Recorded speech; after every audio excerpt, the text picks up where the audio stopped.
کہ اسی بیچ میں ابو جہل بھی آ گیا۔ ابو جہل بھی پہچانتا تھا سعد بن معاذ کو کہ یہ یثرب کا رہنے والا ہے، یثرب مدینہ منورہ کو کہتے تھے، یہ یثرب کا رہنے والا ہے۔ تو ابو جہل نے کہا کہ سعد بن معاذ، تم دیکھ رہے ہو کتنے امن کے ساتھ تم یہاں طواف کر رہے ہو، کوئی تمہیں کچھ نہیں کہہ رہا ہے، پوری آزادی تمہیں حاصل ہے طواف کرنے کی، عمرہ کرنے کی، حج کرنے کی۔ ہم لوگوں نے کتنا تم لوگوں کے ساتھ حسن سلوک کیا، مگر تم لوگوں کا معاملہ کیسا ہے کہ تم لوگوں نے یہاں سے ایسے لوگوں کو جو دین اپنا چھوڑ چکے تھے، باپ دادا کا دین چھوڑ چکے تھے، ان لوگوں کو تم نے پناہ دے دی ہے اپنے مدینہ میں۔ کتنا برا کام کیا آپ لوگوں نے۔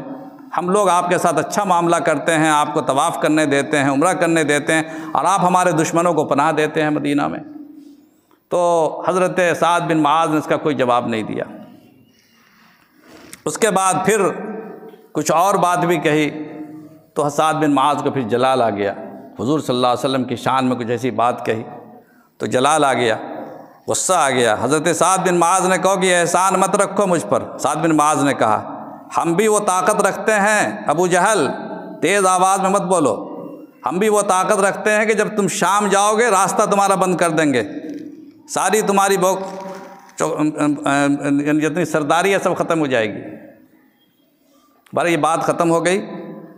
حضرت سعد نے امیہ ابن السلت سے کہا گھر پر یا راستے میں چلتے ہوئے کہا وہیں پر کہ میں نے رسول اللہ صلی اللہ علیہ وسلم سے سنا ہے کہ حضور صلی اللہ علیہ وسلم نے یہ بات فرمائی ہے کہ وہ تمہیں قتل کریں گے، تمہاری موت حضور صلی اللہ علیہ وسلم اور مسلمانوں کے ہاتھوں ہونے والی ہے۔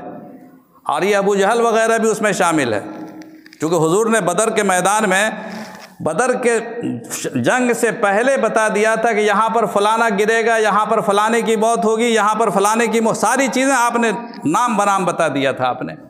تو حضرت سعد نے کہا کہ میں نے تو رسول اللہ صلی اللہ علیہ وسلم سے سنا ہے کہ تمہیں مسلمانوں کے ہاتھ تمہاری موت ہونے والی ہے۔ کہا ایسا کہا انہوں نے؟ کہا ایسا کہا تو ایسا ہو کر رہے گا۔ امیہ بن سلت کہتا کہ تب ایسا ہو کر رہے گا، میں کبھی بھی مکہ چھوڑ کے کہیں جاؤں گا ہی نہیں کہ میری موت ان کے ہاتھ ہو۔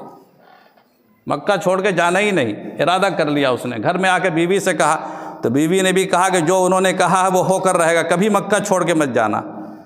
یہاں تک کہ پھر بدر کا واقعہ پیش آ گیا۔ اس کے بعد سارے کفار جا رہے تھے بدر کے میدان میں لڑنے کے لیے، امیہ ابن السلت نے کہا کہ میں نہیں جاؤں گا۔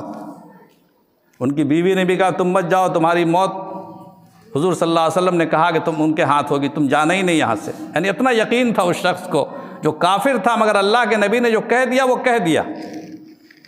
لیکن ابو جہل